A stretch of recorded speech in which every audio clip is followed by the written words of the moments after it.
Yo, Sonic, come on! We gotta go stop Dr. Eggman! Ugh, Mirage, how many times have I told you to stop calling me that? Well, if it isn't Sonic and Knuckles, here to save the world, but there's no chance this time, for the power of the emeralds will be mine! Yo, no way, Eggman! You'll never get a hold of my Master Emerald! What the heck is that? Sonic! Hurry! We gotta stop Dr. Eggman before he steals the Master Emerald! Yeah, nah. Nah, I'm not dealing with this. I know they're just holograms, Mirage! But... Sonic? You know, there are a lot of Transformers characters that could have been cool, but the fiction of their time just didn't do them justice. And because of that, they have fallen into a pit of mediocrity that is called being a background character, or a character that just doesn't exist anymore. But we're talking about Mirage here, and he is more of the former. Which is really upsetting because he has a lot going for him that is unique and would be cool to see played around within more content. I mean, he looks pretty cool. He turns into an F1 car that is absolutely cool. He has an interesting backstory that nobody ever talks about, with him being a one percenter, and the other Autobots kind of resent him.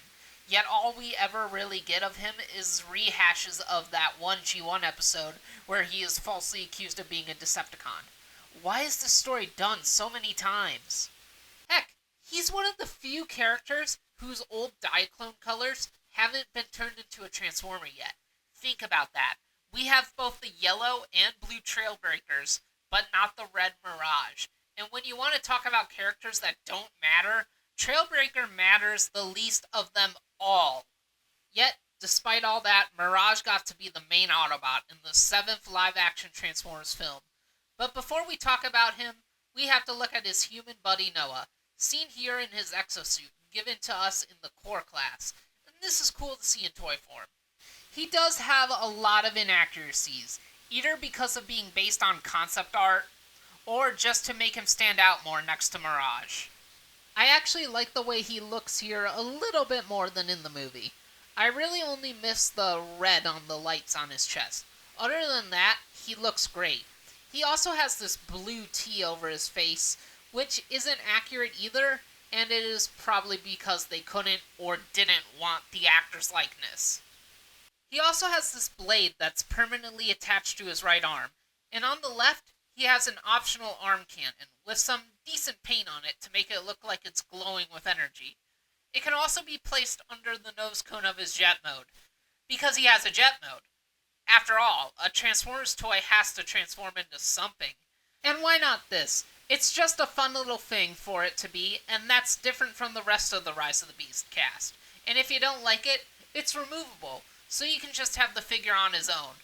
He's an interesting take on a Transformers toy, and a cool way to incorporate a human character into the toy line. Okay, now let's properly look at Mirage. And oh, isn't he just jazz in how he doesn't really look like him at all? Yes, he's a Porsche, and of course he is. An F1 car is too much of a hassle for a film crew to bother with, and it's a horrible disguise.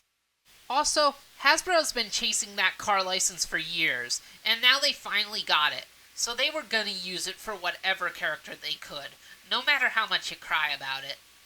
That said, it is a perfect recreation of the Porsche 911 Carrera RS 3.8, even down to the little Autobot logo on his hood. The detailing on him is done very well to bring the car to life, and the paint is very nice, with the blue stripes to give it a callback to the original Mirage colorway, and of course, the beautiful silver, because every Transformers movie needs a silver sports car. Unless it's the Bumblebee film, and that's why it's the worst one. Oh, and this is not what Jazz was in the 80s. He was a Martini-sponsored 935/76. There is one giant flaw, and that is the ever-annoying translucent plastic, and how almost all of the car is made of it. Transformers just needs to stop it with this stuff. They say it adds a more premium feel, but I think having a good chunk of the toy made out of more fragile material isn't premium at all. Plus, real car windows are so tinted that it makes them almost look black from the outside anyway, so they really could just be painted.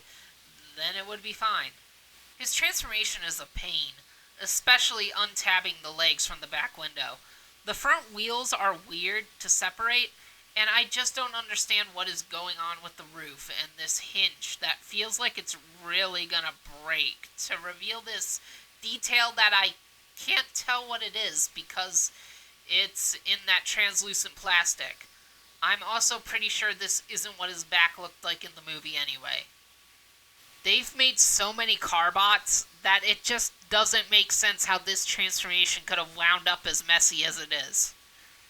Now, having him in robot mode, and man, when the renders for this toy were first shown off, I thought he was gonna be great, and he isn't. I mean, he's not garbage or anything, just he isn't as fun as anyone would have wanted him to be. All the car parts hanging off of him just getting in the way of all his movement, just making it hard for him to do things. And his forearms are made of that translucent plastic, so expect those to be broken off in 10 years. Also, it looks terrible, even though the clear plastic is supposed to have a premium look.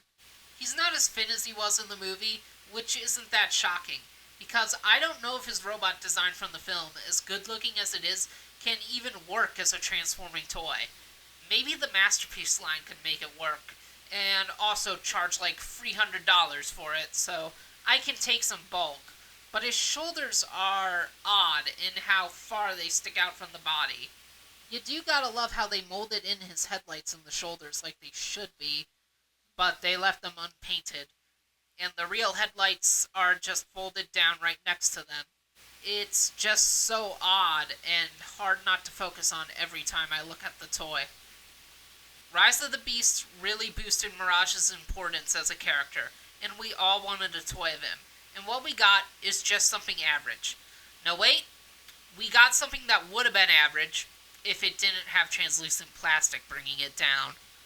We almost got a movie Mirage back in Dark of the Moon, only for it, for many reasons, to become the original character Dino, who didn't really get to do anything for, again, many reasons.